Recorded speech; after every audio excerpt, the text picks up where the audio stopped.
Very very welcome to all साथियों। Exam fighter number पे आप सभी का हार्दिक स्वागत है। साथियों, बिहार में 1,80,000 लगभग शिक्षकों की भर्ती होने वाली है और इसी भर्ती के रिगार्डिंग आपका जो एग्जाम अगस्त में होना है बिहार शिक्षक भर्ती को लेकर, जिसे कि आप बिहार सुपर टेट भी कर सकते हैं। बीपीएससी जिसका एग्जाम लेगी वो अगस्त में होना है।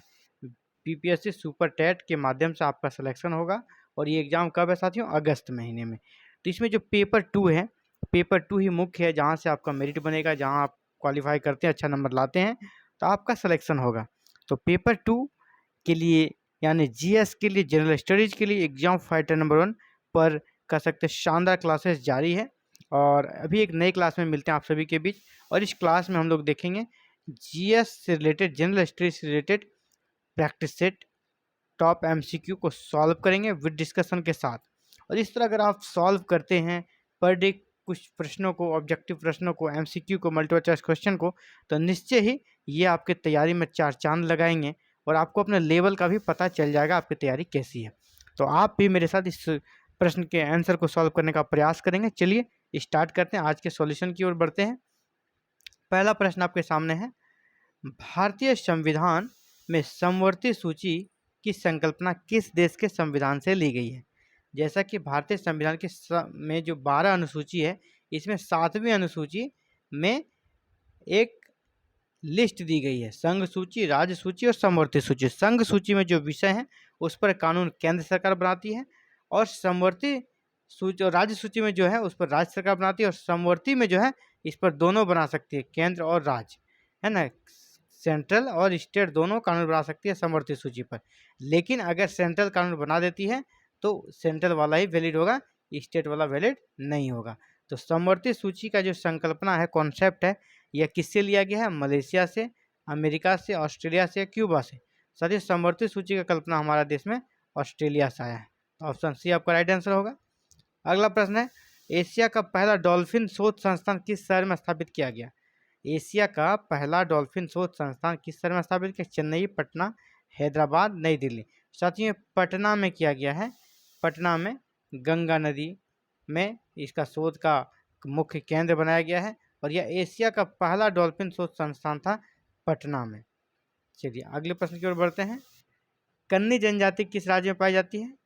जैसे कि हर एक राज्य में कुछ न कुछ जनजाति पाई जाती है, तो कन्नी, जैसे हमारे झारखंड में या तो यहाँ संथाल पाया जाता है, इसी तरह अलग अलग ज़िलों में अलग अलग जनजातियाँ पाई जाती हैं। अलग अलग स्टेट्स में अलग अलग कुछ प्रमुख जनजातियाँ पाई जाती हैं, जैसे गडकरी महाराष्ट्र में पाई जाती है। तो इसी प्रकार कन्नी जनजाति कहाँ पाई जाती है? महाराष्ट्र, केरल, मध्य प्रदेश या पंजाब। तो कन्नी जनजाति केरल में पाई जाती है, याद करने में कोई दिक्कत नहीं। कौ से कन्नी और कौ से केरल। ऑप्शन बी आपका राइट आंसर होगा। अगला है चंद्रा। चंद्रा और भागा नामक दो नदियों के संगम से कौन सी नदी निकलती है? साथियों, चंद्रा और भागा जो दोनों नदियां हैं वह हिमाचल प्रदेश में बहती है, और इनके संगम से जहां दोनों नदियां मिलती है, चंद्रा और भागा जहां मिल जाती है, वहीं से एक अन्य नदी निकलती है। उस नदी का नाम है साथियों कौन सा, वो आपको बताना है। कावेरी, चेनाब, भरतपुषा या नील। तो वो नदी है साथियों चेनाब। चेनाब नदी कहाँ से निकलती है? चंद्रा और भागा नदियों के संगम से चेनाब नदी निकलती है, और चंद्रा और भागा नदी कहाँ है? हिमाचल प्रदेश में। बढ़ते हैं अगले प्रश्न की ओर। किस वर्ष तात्या टोपे की हत्या कर दी गई? तात्या टोपे ने 1857 के विद्रोह में बहुत ही महत्वपूर्ण भूमिका निभाई थी, और यह कह सकते हैं 1857 के विद्रोह में गिरफ्तार होने वाले अंतिम व्यक्ति थे, और इनके गिरफ्तारी के साथ ही यह विद्रोह समाप्त हो गया। तो कब हत्या कर दी गई? तो 1857 के विद्रोह में तो इसने भाग लिया था, इसलिए ये होगा नहीं, ये भी नहीं होगा आपका, ये भी बिल्कुल नहीं होगा। तो एक ही ऑप्शन बचता है 1859 बी नंबर, क्योंकि 1857 में तो वो जिंदा थे, तो उसकी हत्या कहाँ से हुई? 1857 के विद्रोह में उन्होंने भाग लिया था, यानी ए, सी और डी बिल्कुल नहीं होगा आपका। ऑप्शन नंबर बी 1859 में। आपसे ये भी पूछा सकता है 1857 के विद्रोह में गिरफ्तार होने वाला अंतिम व्यक्ति, तो तात्या टोपे। अगला है पहाड़ी चोटी सेडल। सेडल कहाँ स्थित है?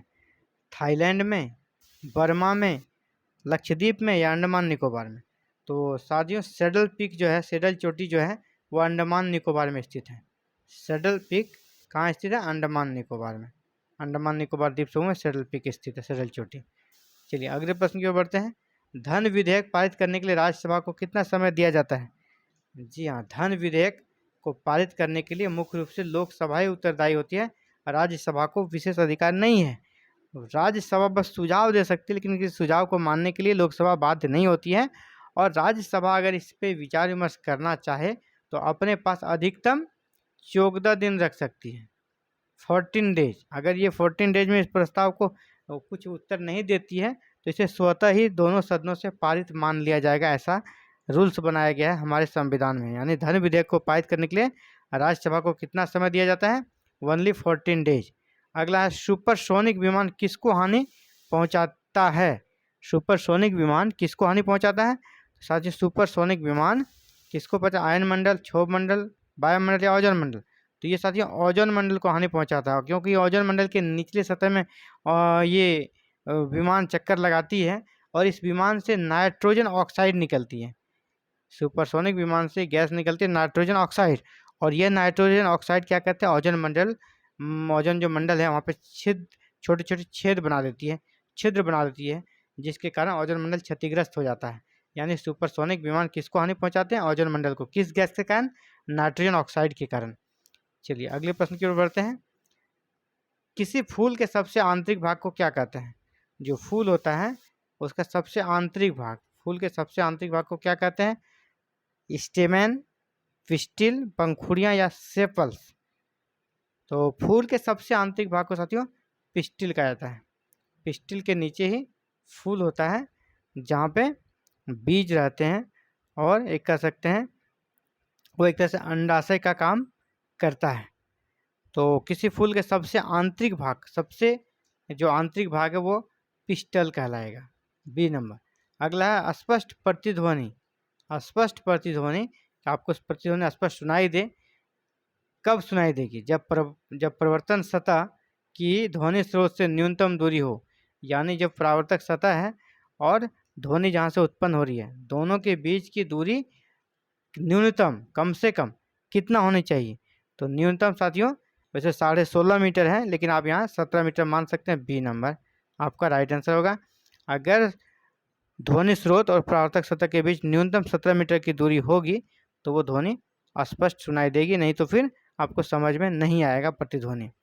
तो ये था साथियों top MCQ multiple choice question, जो कि आपके लिए बिहार सुपर टेट एग्जाम 2023 में काफ़ी फायदेमंद रहेगा। इसी प्रकार यहाँ पर क्लासेस लगातार जारी रहेगी, और लगातार क्लासेस आपका यहाँ पे कंटिन्यू जारी है और आगे भी जारी रहेगी। आप भी चाहते हैं कि क्लासेस को करें तो आप हमारे साथ जुड़ सकते हैं। जुड़ने के लिए की माध्यम चैनल को सब्सक्राइब करें, बेल आइकन को प्रेस करें, ऑल बटन को क्लिक करें, ताकि आने वाले सभी क्लासेस की वीडियो आप देख सकें और अपनी तैयारी को धारदार बना सकें। थैंक यू, धन्यवाद। मिलते हैं फिर से एक नई क्लास में।